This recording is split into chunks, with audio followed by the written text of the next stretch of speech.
സത്യം പറഞ്ഞു കഴിഞ്ഞാൽ ഒരുപക്ഷെ നമുക്ക് നഷ്ടപ്പെടാൻ വേണ്ടി പോകുന്നത് പലതും ഉണ്ട് എന്നുള്ളൊരു തോന്നൽ ഉണ്ടായിട്ടുണ്ട്.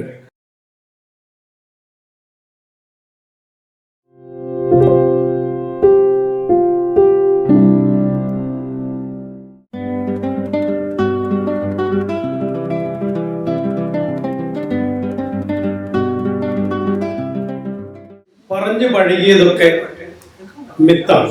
നമുക്ക് ഒരുപാട് പുരാണങ്ങളും മിത്തുകളും ഉണ്ട് ഓരോ പ്രദേശത്തിനും.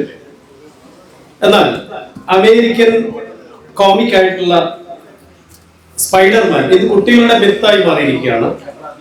അതിനെ ഉപയോഗിച്ചുകൊണ്ട് ഏറ്റവും മനോഹരമായിട്ട് ഒരു കഥ സന്തോഷ് സാറിന്റെ മിസ്സാറു എന്ന കഥ, അതുപോലെ ചിൽഡ് ബിയർ, രണ്ട് കഥയും ഞാൻ വായിച്ചു. മനോഹരമാണ്. അതിൽ ഒരുപാട് കാര്യങ്ങൾ അവതരിപ്പിച്ചിരിക്കുന്നു.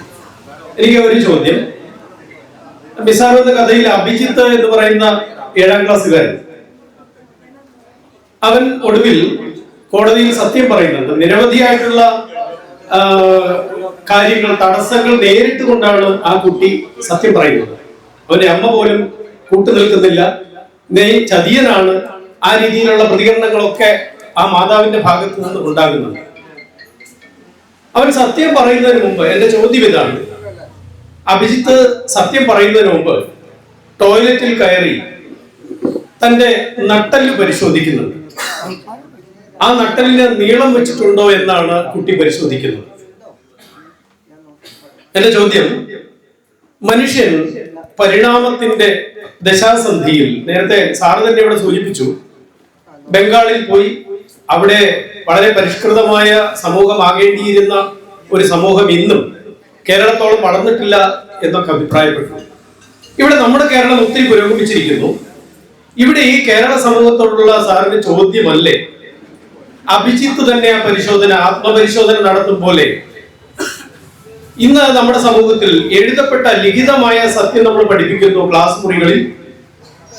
എന്നാൽ ജീവിതത്തോട് മല്ലിടേണ്ടി വരുമ്പോൾ സാധാരണക്കാരനായ കേരളീയൻ പോലും ഒരുപാട് വിദ്യാഭ്യാസപരമായും സാംസ്കാരികമായും ഉന്നമനം നേടി എന്ന് പറയുന്ന കേരളീയൻ പോലും സത്യം പറയാൻ മടി കാണിക്കുന്നു.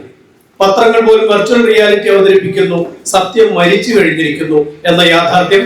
അവിടെ പൊതുസമൂഹം പരിണാമത്തിന്റെ ദശാസന്ധിയിൽ ആണ് എന്ന ഒരു മുന്നറിയിപ്പ് തരികയാണോ അഭിജിത്ത് എന്ന കഥാപാത്രത്തിലൂടെ എന്നാണ് സാറിനോട് എനിക്കൊരു ചോദ്യം. കഥ എഴുതുമ്പോൾ അത്തരം കാര്യങ്ങൾ മനസ്സിൽ ചിന്തിച്ചിരുന്നു. ഇപ്പോ നമ്മൾ ഒരു സമൂഹത്തിന് ഒരുപാട്, നമുക്ക് വിദ്യാഭ്യാസം ഉണ്ടായത് കൊണ്ട് നമുക്ക് ജ്ഞാനം ഉണ്ടാവണമെന്നില്ല, ഒരിക്കലുമില്ല. കാരണം വെച്ച് കഴിഞ്ഞാൽ അറിവുള്ള ഇഷ്ടം പോലെ ആൾക്കാർ, വലിയ വലിയ IAS ഓഫീസർമാരൊക്കെ എന്ത് ചെയ്യുന്നു, മണ്ടത്തരം മാത്രമല്ല കൊലപാതകം പോലും ചെയ്ത ആൾക്കാരുണ്ട്. അതുപോലെ തന്നെ സ്ത്രീ പീഡന കേസുകളിൽ വന്ന ആൾക്കാരുണ്ട്, അഴിമതി കേസിൽപ്പെട്ട ഇഷ്ടം പോലെ ആൾക്കാരുണ്ട്. അവരൊക്കെ വിദ്യാഭ്യാസമില്ലാത്തതുകൊണ്ടല്ലോ. അപ്പോൾ അറിവും ജ്ഞാനവും തമ്മിൽ രണ്ട് രീതിയിലുള്ള ഇതുണ്ട്. അപ്പോൾ അറിവും അതോടൊപ്പം തന്നെ ജ്ഞാനവും ഉണ്ടാവുമ്പോഴാണ് നമുക്ക് സത്യം പറയാൻ പേടിയില്ലാതായി മാറുന്നത്. പിന്നെ വേറൊരു കാര്യം എന്ന് പറഞ്ഞു കഴിഞ്ഞാൽ, നമ്മുടെ ചുറ്റുപാടും രൂപപ്പെട്ടു വരുന്ന ഒരു സാമൂഹിക അവസ്ഥ നമ്മളെ കൂടുതൽ നമ്മളിലേക്ക് തന്നെ ജാഗ്രത ആവാൻ വേണ്ടിയിട്ട് പ്രേരിപ്പിച്ചുകൊണ്ടിരിക്കും. കാരണം സത്യം പറഞ്ഞു കഴിഞ്ഞാൽ ഒരുപക്ഷെ നമുക്ക് നഷ്ടപ്പെടാൻ വേണ്ടി പോകുന്നത് പലതും ഉണ്ട് എന്നുള്ളൊരു തോന്നൽ ഉണ്ടായിട്ടുണ്ട്. അപ്പോൾ ഇത് നമുക്ക് തൽക്കാലം സത്യം പറയാതെ രക്ഷപ്പെടാം. പല പല ചോദ്യങ്ങൾക്ക് നമുക്ക് അതിനെ സ്കിപ്പ് ചെയ്ത് പോവാം, ഉത്തരങ്ങൾ പറയാതെ പോവാം. പക്ഷേ ഒരു ദിവസം സത്യം പറയാൻ പറ്റാത്ത ഒരു സാഹചര്യത്തിലേക്ക് നിങ്ങൾ എത്തിച്ചേരും. മനസ്സിലായില്ലേ? ഇപ്പോൾ പലപ്പോഴും ഒരു കാര്യം പറയാം, നമ്മൾക്ക് ഒരു മാലിന്യ പ്രശ്നം ഉണ്ടെന്ന് വിചാരിക്കും. നമ്മളെ വീട്ടിൽ നിന്ന് ഒരു 5 കിലോമീറ്റർ അപ്പുറത്തൊരു മാലിന്യ പ്രശ്നം ഉണ്ടെങ്കിൽ നമുക്കൊരു പ്രശ്നമില്ല. നമ്മുടെ വീട്ടിൻ്റെ മുമ്പിൽ ആരെങ്കിലും കൊണ്ടുവന്നിട്ട് വേസ്റ്റ് തട്ടുമ്പോൾ മാത്രമേ നമുക്ക് പ്രശ്നമുള്ളൂ. പക്ഷേ ഈ 5 കിലോമീറ്റർ അപ്പുറത്തു നിന്നുള്ളൊരു മണം നമ്മളിലേക്ക്, വീട്ടിലേക്ക് എത്തിക്കഴിഞ്ഞ് കഴിഞ്ഞാൽ കുറേ നേരം നമ്മൾ സഹിച്ചുകൊണ്ടിരിക്കും. അത് കഴിഞ്ഞ് കഴിഞ്ഞാൽ നമ്മൾ സ്വാഭാവികം എന്താവും, നമ്മൾ എഴുന്നേറ്റിട്ട് ഈ മണം എവിടെ വരുന്നു എന്ന് അന്വേഷിക്കാൻ വേണ്ടി തുടങ്ങും. അത് കഴിഞ്ഞിട്ട് നമ്മൾ എന്ത് ചെയ്യും, ആ മണം കൂട്ടായി എന്ത് ചെയ്യും, നമ്മൾക്ക് എനിക്ക് ജീവിക്കാൻ വേണ്ടി പറ്റുന്നില്ല എന്ന് പറയുന്ന ഒരു കാര്യം നമ്മൾ വിളിച്ചു പറയുന്നതോട് കൂടിയിട്ട് ഇതെന്താവും, ഈ മണം ഇവിടുന്ന് എടുത്ത് കളഞ്ഞേ തീരൂ എന്ന് പറഞ്ഞൊരു സാഹചര്യത്തിലേക്ക് വരികയും ഒരു വലിയ മുന്നേറ്റമായിട്ട് മാറുകയും ചെയ്യും. ഇതാണ് സംഭവിച്ചുകൊണ്ടിരിക്കുന്നത്. നിങ്ങളുടെ വീട്ടിന് മുറ്റത്തേക്ക് എത്തുമ്പോഴുള്ള പ്രശ്നം മാത്രമേ നിങ്ങൾക്കുള്ളൂ. കാരണം നമ്മളിപ്പോൾ കുറേ കാലം സത്യം പറയാണ്ടിരിക്കും, പക്ഷെ അവസാനം എന്താവും, ഒരു ദിവസം നമുക്ക് സത്യം പറയേണ്ടി വരും. അപ്പോൾ ഇത് ഇപ്പോഴത്തെ ഒരു കാലഘട്ടത്തിൽ ഒരു വലിയ പ്രശ്നമാണ്. കാരണം വെച്ചാൽ പോസ്റ്റ് ട്രൂത്ത് ഈറ എന്ന് പറയുന്ന സത്യാനന്തര കാലഘട്ടം എന്ന് പറയുന്നൊരു കാലഘട്ടം തന്നെ നമുക്ക് ഇവിടെ ഉണ്ടായിട്ടുണ്ട്.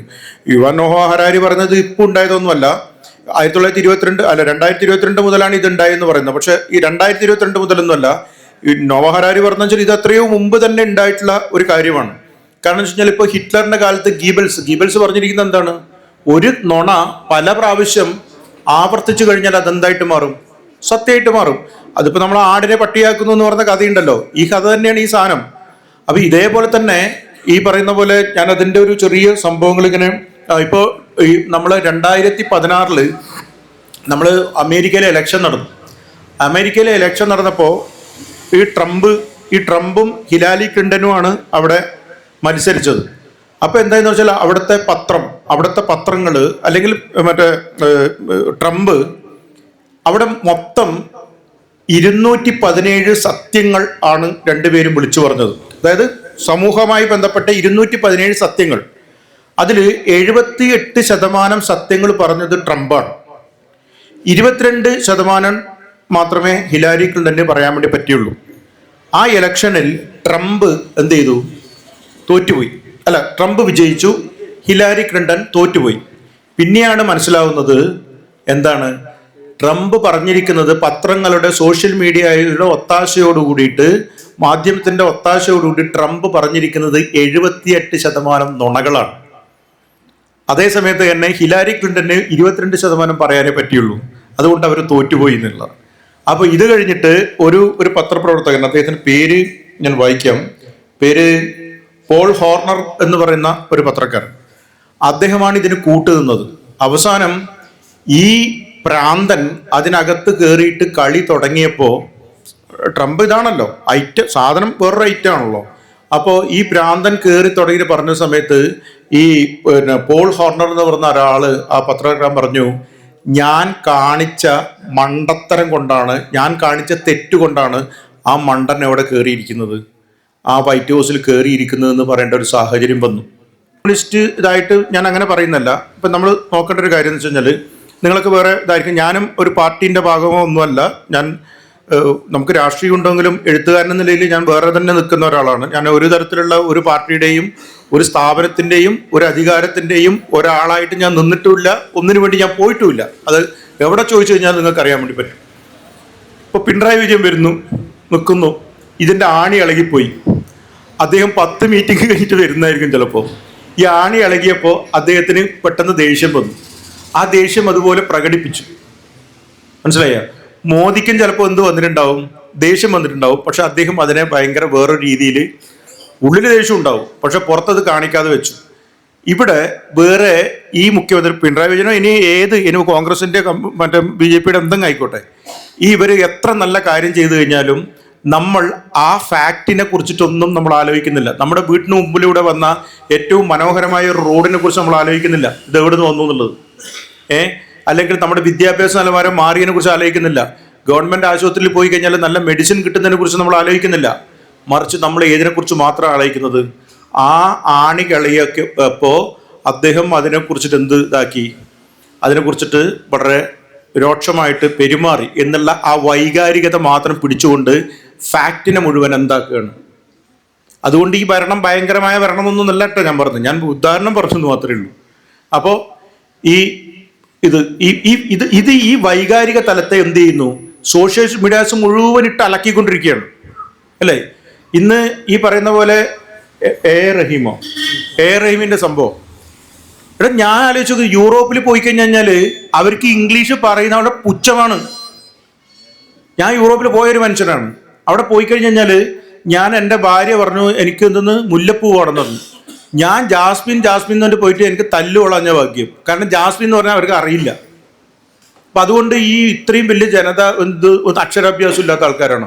ഇംഗ്ലീഷ് ആർക്ക് വേണം? കൊളോണിയൽ സംസ്കാരം നിലനിൽക്കുന്ന ഒരു സ്ഥലത്ത് മാത്രമേ ഇംഗ്ലീഷ് ഉള്ളൂ. വേണം, ശരി തന്നെ, ഇതെല്ലാം വേണം. പക്ഷെ നമ്മൾ ആ ഒരു പ്രശ്നം അവിടെ ഇന്നലെ കുടിയൊഴിപ്പിക്കപ്പെട്ടു. ഈ കൊടിയൊഴിപ്പിച്ചിട്ട് ആ കുട്ടികളും ഒക്കെ തെരുവിലായിക്കൊണ്ടിരിക്കുകയാണ്. ആ പ്രശ്നത്തിന്റെ ആ ഫാക്ടിലേക്ക് നമ്മൾ പോകുന്നില്ല. മറിച്ച് അദ്ദേഹം അവിടെ അത്ര വലിയ ഇംഗ്ലീഷ് അല്ലെങ്കിലും ഞാനത് എടുത്ത് നോക്കി, കമ്മ്യൂണിക്കേറ്റ് ചെയ്യപ്പെടാൻ വേണ്ടി പറ്റുന്നുണ്ട്. ഗ്രാമർ അല്ലല്ലോ ഇപ്പോൾ പ്രശ്നം, കമ്മ്യൂണിക്കേറ്റ് ചെയ്യപ്പെടുന്നില്ലേ? ആ കമ്മ്യൂണിക്കേറ്റ് ചെയ്യപ്പെടുന്നുണ്ട്. പക്ഷെ അതിനകത്തുനിന്ന് എന്തെടുത്ത് അയാൾ എന്തോ തടഞ്ഞപ്പോൾ ആ സാധനം മാത്രം എടുത്തിട്ട് എന്ത് ചെയ്തു. ഞാൻ കഴിഞ്ഞ പ്രാവശ്യം കേട്ടിട്ടില്ലേ സംഭവം, എനിക്കെതിരെ വന്ന് കേട്ടോണ്ടല്ലോ എല്ലാവരും. ഞാൻ എന്താ പറയുക, നിങ്ങൾ ആലോചിച്ച് നോക്കണം. ഞാൻ അവിടെ പോയിട്ട് ഞങ്ങൾ 128 സിനിമ, ഈ 128 സിനിമ 2 ജൂറിയായിട്ട് 2 ചെയർമാൻമാരായിട്ട് കാണും. കണ്ടിട്ട് അതിൽ നിന്ന് 38 തിരഞ്ഞെടുക്കും. 128 സിനിമ കാണണമെന്ന് ആലോചിക്കണം. ഇത് 5 പേരായിട്ട് വന്നിട്ട് കാണും. അതിലത്തെ 2 ചെയർമാൻമാരും പിന്നെ ഫൈനൽ ജൂറിയിൽ ഞങ്ങൾ 3 പേരും പിന്നെ 3-4 പേരും പിന്നെ നമ്മുടെ മറ്റേ ചെയർമാനായിട്ട് മറ്റേ ഇയാളും എന്താണ് അല്ല മറ്റേ നമ്മുടെ നടൻ പ്രകാശ് രാജ്. അപ്പൊ ഇങ്ങനെ ഞങ്ങൾ പിന്നെ ഇരുന്നിട്ട് ഈ ആൾക്കാരെ കൂടിയിട്ട് ഇത് കാണുകയാണ്. ഞങ്ങൾ ഒരു ദിവസം 3-3.5 സിനിമ കാണണം. 3 മണിക്കൂറൊക്കെ ഉണ്ട്. രാവിലെ 9 മണിക്ക് ഇരുന്ന് കഴിഞ്ഞാൽ രാത്രി നമ്മൾ 8 മണിക്കാണ് എണീക്കുന്നത്.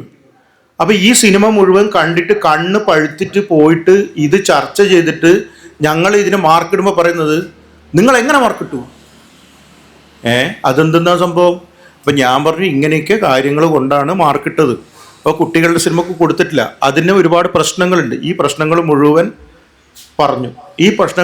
പറഞ്ഞു കഴിയുമ്പോൾ പിന്നെ പറഞ്ഞു നിങ്ങൾ കുട്ടികളെ മാനസിക രോഗികളാക്കുകയാണ്. ഞാൻ പറഞ്ഞു കുട്ടികൾക്ക് മാനസിക രോഗം വരുന്നുണ്ടോ ഇതുകൊണ്ട് എന്നുള്ളത്? കേരളത്തിലെ കുട്ടികൾക്ക് ഒരു അവാർഡ് കിട്ടാത്തത് കൊണ്ട് മാനസിക രോഗം വന്നതായിട്ട് ഞാൻ കണ്ടിട്ടില്ല. അപ്പോൾ ഇങ്ങനെ മാനസിക രോഗം ഉണ്ടെങ്കിൽ നിങ്ങൾ കൊണ്ടുപോയിട്ട് എവിടെയെങ്കിലും സൈക്കോളജിസ്റ്റിനെ അങ്ങനെ എന്തെങ്കിലും കൊണ്ടുപോയി കാണിക്കണം. അത് ഞങ്ങളുടെ ജൂറിൻ്റെ ഉത്തരവാദിത്തമല്ല എന്ന് പറയുമ്പോൾ നമ്മുടെ അതിഭീകരമായിട്ട് തർക്കിക്കുമ്പോഴാണ് ഞാൻ പോയി പണി നോക്കുമെന്ന് പറഞ്ഞു. മനസ്സിലായോ? ഞാൻ പോയി പണി നോക്കി പറഞ്ഞാൽ എനിക്ക് ഈ മറ്റേ ചാനലിൻ്റെ കാര്യം ഇവിടുന്ന് ഇനിയിപ്പോൾ ലൈവിൽ പോയാലും എനിക്ക് പ്രശ്നമൊന്നുമില്ല. കാരണം ഞാൻ ഇത് കണ്ടിട്ടൊന്നുമല്ല ജീവിക്കുന്നത്. ഞാൻ ഇതിനു വേണ്ടിയിട്ട് പോകുന്നില്ല. എനിക്ക് ഒരു അവാർഡും തരണ്ട, ഒരു പുല്ലും തരണ്ട. ഞാൻ മര്യാദയ്ക്ക് കൂടി ഇരുന്നിട്ട് എഴുതിയിട്ട് പോയിക്കോളും. മനസ്സിലായോ? ഞാൻ ഇതുകൊണ്ട് ജീവിക്കുന്ന ഒരാളുമല്ല. ഞാൻ വേറെ അധ്വാനിച്ച് ജീവിച്ചുകൊണ്ടിരിക്കുന്ന ഒരാളാണ്. അപ്പോൾ അതുകൊണ്ട് ഞാൻ എഴുത്തുനിന്ന് 10 പൈസ കിട്ടിയാൽ ലാഭം, ഓക്കെ. അല്ലാതെ നമ്മൾ ഇതിനു വേണ്ടി ജീവിക്കുന്നതല്ല, നമ്മളൊന്നിൻ്റെ ഒരു പിറകെ പോയിട്ടില്ല. അപ്പോൾ നമ്മൾ കൊണ്ട് പറയിപ്പിക്കുകയാണ്, നമ്മൾ വൈകാരികമായ എന്നിട്ട് അതുമാത്രം ഞാൻ പറഞ്ഞ ആ സാധനം മാത്രം കട്ട് ചെയ്തിട്ടിരിക്കുകയാണ്.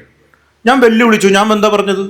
ഞാൻ പറഞ്ഞു നിങ്ങളൊരു കാര്യം ചെയ്യൂ, ഞാൻ ഇതിനു മുമ്പ് നിങ്ങൾ സംസാരിച്ച സാധനങ്ങൾ നിങ്ങൾ കൊണ്ടിടുക, ധൈര്യം ഉണ്ടോ കൊണ്ടിടുക.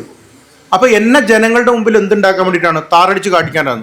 അന്ന് രാത്രി ഞാൻ എവിടെയോ പരിപാടി കഴിഞ്ഞിട്ട് 2:30 വീട്ടിലെത്തിയിട്ട് പിന്നെ ഞാൻ ഇരുന്നിട്ട് ഫേസ്ബുക്കിൽ, ഞാൻ അടുത്ത കാലത്താണ് ഫേസ്ബുക്ക് ഉണ്ടാക്കിയത്.